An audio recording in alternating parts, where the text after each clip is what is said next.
All right, today we're going to do a video on basically a review and install on the Hawkglow 4.5-inch off-road LED lights. And one of the cool features about these off-road lights is actually that they have a low beam and a high beam on the switch. So they're not just one light or one brightness when you press the button. These actually can go from like a low to a high. These are 172 watts, so quite powerful. And in the box, we open the box up, so you have your actual lights, you have protective covers on each light, you have your wiring instructions, which this kit comes complete with everything, which is pretty awesome. So everything down to the relay, to the lights, to the mounting hardware, and I'll show you what we're going to use to mount this on, because we're not going to mount in just traditional spot of, at the top of the hood. But in the box, like I said, it comes with everything. You get your full wiring, which is plenty long enough. Probably have to reel some of it up. Your actual relays and your fuses to finish wiring things up. Farther down, you have your brackets for the bottom of your lights to mount them, and then your actual pod LED lights. And like I said, these are 4.5-inch, so rather big.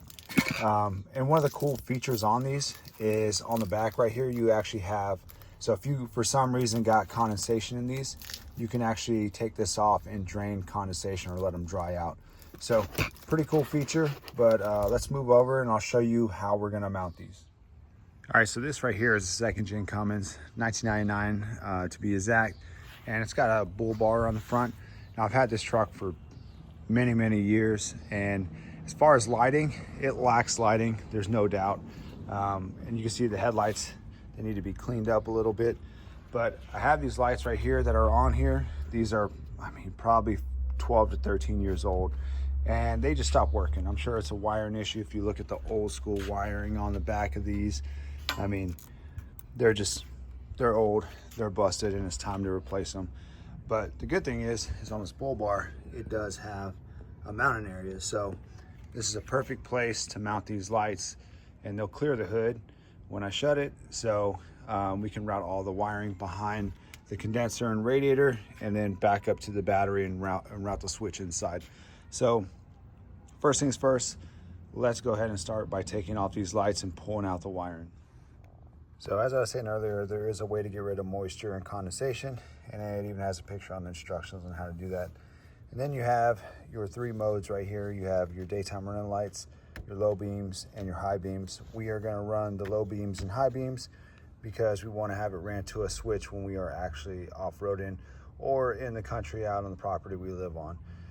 So the next step right now is going to be to take the lights, and then you got two bags. So here's the bag emptied out, and this is actually the bracket that is going to mount the light on there. So let's go ahead and get the light mounted on the bracket. All right, so pretty simple. It's a two-piece bracket. You take your smaller of your Allen bolts and you bolt the bottom side to the light, and there's two slots. You can adjust it however you want. I pushed it all the way forward. Now we're going to take the two larger Allen bolts and we're going to mount the actual bracket to the bottom mount, and this bracket is actually what bolts on to the truck bracket. So we'll go ahead and get this mounted. We'll leave it a little bit loose so we can adjust, and we'll mount it to the truck bracket. All right, so the first one is mounted. It is not tight yet. We still have it loose so we can adjust it how we want it. But as you can see, it fit on that bracket nicely where the old halo lights were.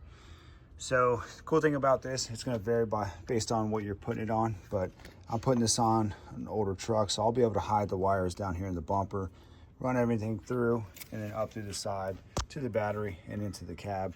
That's going to vary based on what you have. There's plenty of wiring, and I'll show you when we start hooking that up, but there's plenty of length on this to run it however you need to, however far you need to. All right, so here is both lights mounted on the truck, and we leveled them as much as we could right now. But now the important step, which is wiring. And then once we get everything wired, make sure everything works, we will go out at night and see how bright these things are, from the low beam to the high beam. what kind of distance they get, and overall just how they perform. But overall, just looking at them, they look super clean.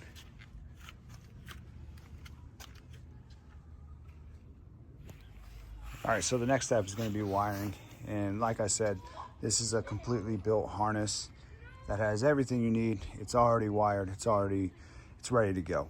When I said it's long, it definitely is long. So down on that end is your switch, and it has all the connectors where you can take it apart if you need to route it through the firewall. We're going to see how we're going to do that in a second. And then of course you have your actual fog light plugs. So you have your shorter one, which is going to be the battery side, and your longer side, which is going to be passenger side, depending on where your battery is at. You can flip this around, whichever way works for you. Then we come up and we have the battery connectors, your inline fuse, and then your relays already set up. And we're gonna figure out how we're gonna mount this, probably mount it on the firewall or near the fuse box, wherever we find. We'll show you where we did it. All right, so for the wiring, like I said, this is an older truck, so tons of room. So we were able to run the shorter side right here, which will get tucked under the bumper like that and won't be affected when the hood closes. And then the longer side we ran on top of the intercooler down and plugged it right in. So pretty easy to run those. The second part is the positive and negative on this thing. These Dodge trucks have a lot. I have a battery terminal replacement coming, but like I said, it's just simple to hook up fuse right here. And then we have the actual relays right there mounted on top of the fuse box.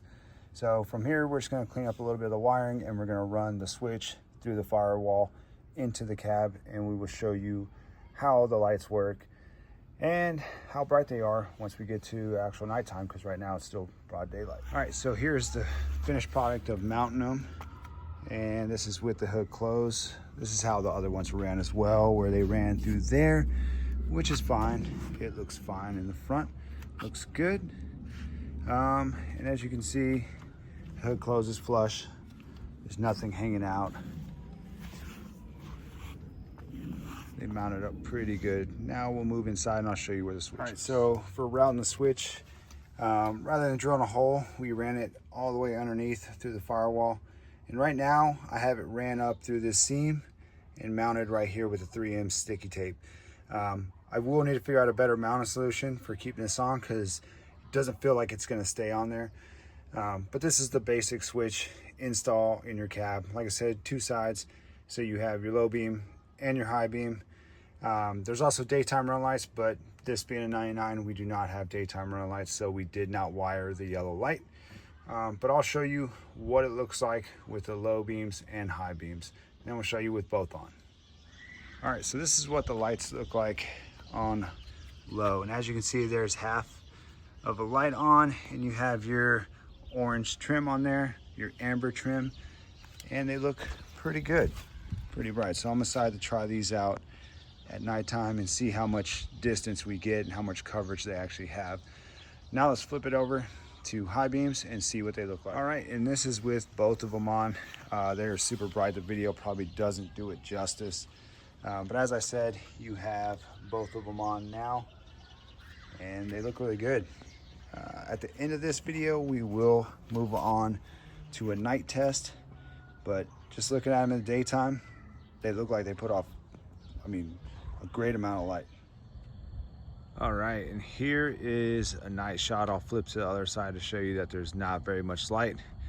Right now we have the stock headlights and the fogs are on low. So off-road lights are actually on low. And if you check it out, there's a pretty bright spot in that middle. And I'm gonna show you that that bright spot is actually majority from the fog lights. So let's go ahead and turn off these headlights.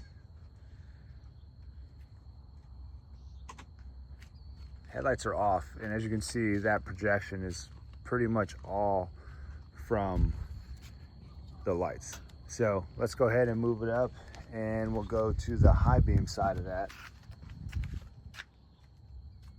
So You're looking at it right now with low beams on, and then you pretty much double the projection and distance of the lights. So there's low and there's high. And it's also where I have them aimed at. We're pretty much looking uphill right now. So crazy how much these things put off and how bright they are.